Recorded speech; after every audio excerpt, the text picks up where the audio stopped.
My name is Vincent Moretti. I am 65, and I am the guy who went viral for screaming that I saw Jesus right in the middle of a funeral service. I saw him! I saw him! Lord help me, I saw Jesus! It's okay, He Mr. was Rowe. right there, bright as the sun. He was looking at me. Oh God, you see, he's here. He's right here. Yeah, that was me, the older Italian guy in the black suit. You probably saw the clip. Maybe you scrolled past it. Maybe you watched it 3 times trying to figure out what was wrong with me. Maybe you left a comment. I've read the comments, trust me. I've read them all. Some people were furious that I, in their words, hijacked a funeral. Some said it was staged. Some said it was AI. Some called it Christian cringe content. Others insisted I was drunk. Strangers on the internet know me as that crazy funeral guy. But my kids know me as the man who started a big story online they never asked for. They know me as the reason people keep sliding into their DMs asking questions they shouldn't have to answer. So let me be clear right from the start. This is the story behind those 30 seconds. This is what really happened. And I am asking you respectfully to stop dragging my kids into it and talk to me instead. They weren't standing where I was standing. They didn't see what I saw, but I did, and I'll tell you everything. I was born in 1960 in the suburbs of New Jersey, second generation, Italian American.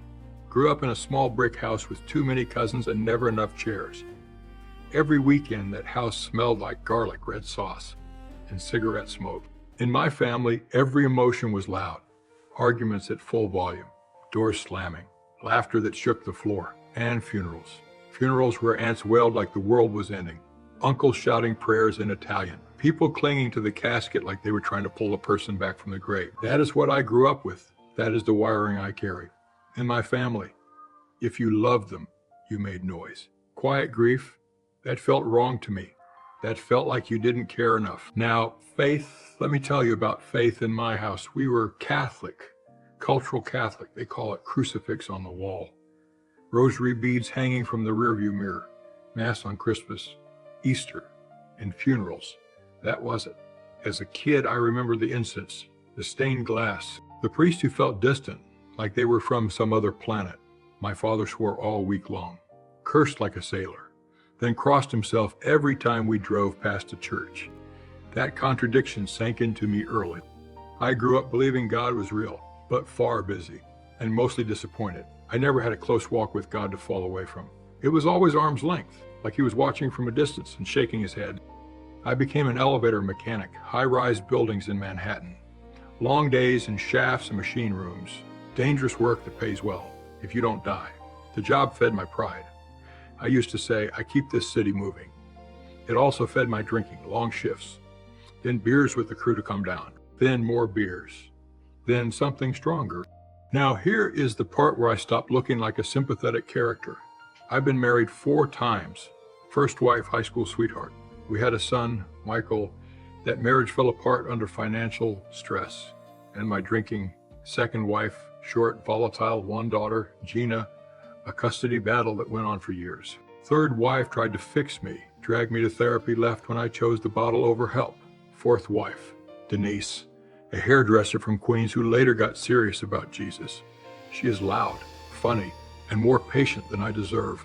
Because of the divorces, my kids are scattered. Some estranged, some just tired of my drama. Holidays are awkward. There were years where Michael barely spoke to me, and I earned that silence. I used to joke that I was part man, part Merlot, but the joke covered up the reality.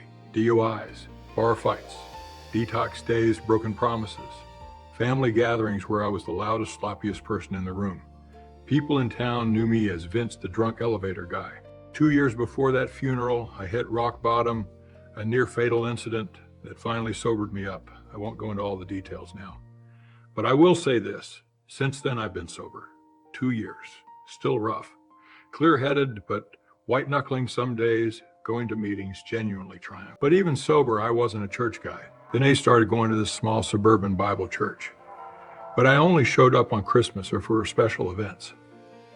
I was polite but distant, suspicious of nice church people. I told myself, God's for other people, my file's too thick. Now let me tell you about this church. because it matters. Denise's church was the opposite of everything I grew up with. Soft worship music, people crying quietly, no one raising their voice unless they were holding a microphone.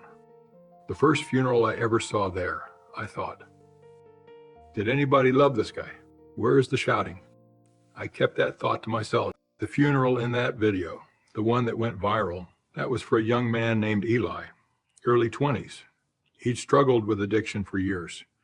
Denise and a group of women from the church had been praying for him for a long time.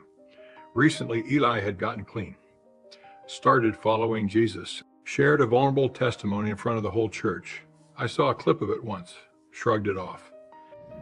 I just wanted to share real quick that a year ago I was drunk almost every day. I was angry, I was empty, and I honestly didn't think I was going to make it to 23.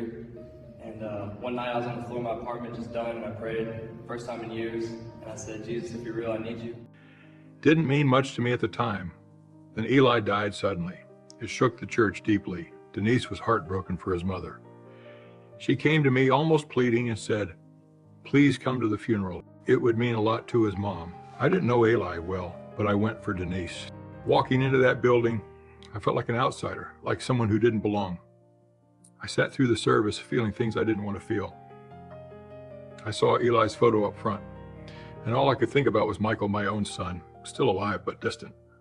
I thought about all the years I lost to the bottle. I heard people talk about how Eli came back to God, and I wondered if I had ever really come to God in the first place, or if I had just been circling the parking lot my whole life, never going in. Underneath all of that was this quiet, gnawing fear. If I died today, what would people say about me? He meant well, but he drank too much. He tried, I guess. At the graveside, the contrast was intense. My old Italian wiring was screaming at me. Cry out, talk to the dead, call on God loud. But everyone around me was silent, quiet, wiping their tears like they didn't want anyone to notice. I felt like a bomb someone had set in the middle of a library. The casket was lowered to waist height, flowers carefully arranged. The pastor stood at the head. Family in a tight semicircle, everyone bundled in black coats. You could hear birds, distant traffic, occasional sniffles, otherwise silence. The pastor opened his Bible. He read from John chapter 11, verse 25.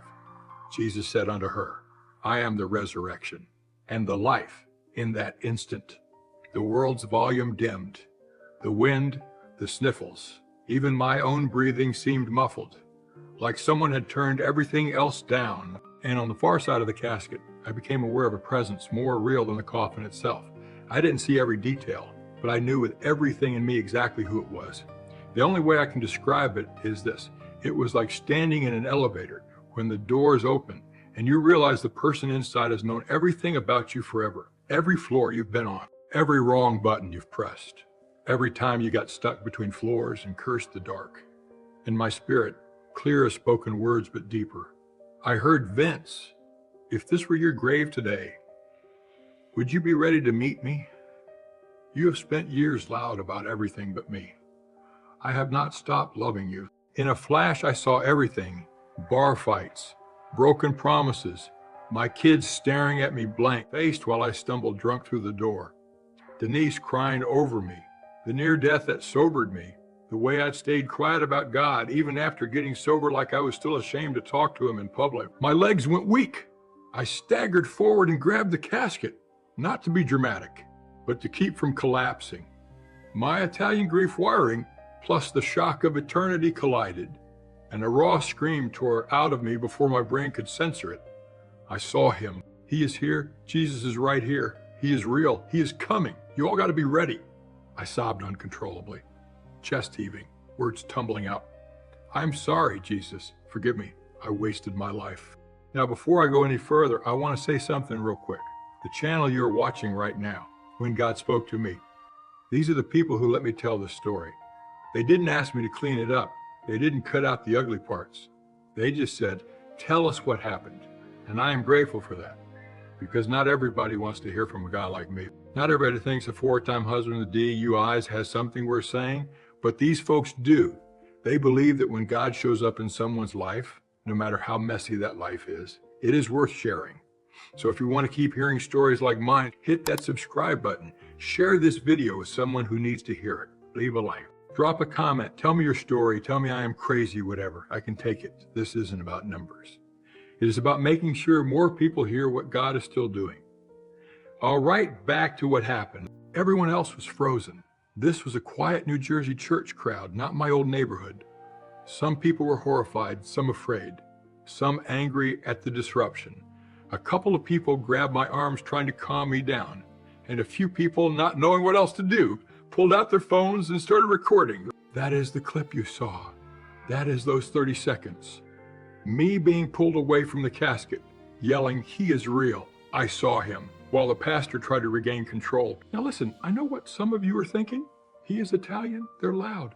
That is just his culture. And yeah, that is true, we are loud. But let me ask you something. If this was just culture, just my Italian wiring going off, then why didn't I scream like that at my own son's lowest moments? When Michael was struggling, I didn't cry out to God. I drank. I shut down. I went silent. Something different happened that day. That wasn't me putting on a show. That was me meeting someone in the car after the funeral. I was shaking. Denise asked me, "What happened?"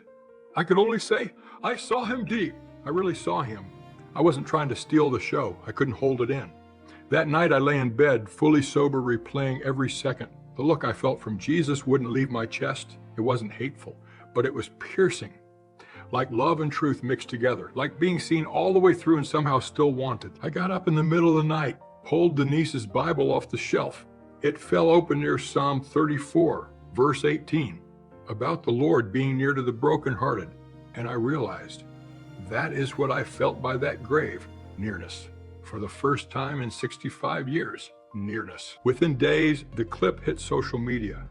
Funeral interrupted as man claims he saw Jesus. The comments piled up fast. Italian uncle being dramatic, nothing new. So disrespectful to the dead, this guy made it about himself. This looks edited or AI. Nobody cries like that. Then came the deeper digging. People searched my name, found old mugshots, DUI records, bar stories. Reddit threads and comment sections said, "He is a known alcoholic, probably relapsed and hallucinated." Some people claim to be from my town saying, "Trust me, he has been drunk his whole life." This was just another episode. They didn't know and didn't care to know that I'd been sober for 2 years, that I was stone cold sober that day, wide awake for the first time in my life.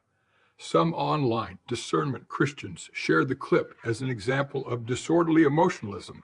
Those comments hurt the most. Then the harassment started. Strangers began messaging my children on social media. "Is your dad okay? Was he drunk? Tell us what really happened." My kids called me frustrated. "Dad, you started a big story online. People won't leave us alone." So let me say this directly to anyone who has been reaching out to my family. You want answers? Stop asking my children. They didn't see what I saw. Ask me. This is my story, not theirs. As I've processed all of this with God, I've landed on a conviction. If the first disciples had been more worried about looking respectable than telling the truth, no one would know the name of Jesus today. In the book of Acts, chapter 4, verse 20, they said, "We cannot but speak the things which we have seen and heard." People say I should have kept my mouth shut, kept it in order. But tell me something. If people like me didn't open our mouths, how would any of you hear about him?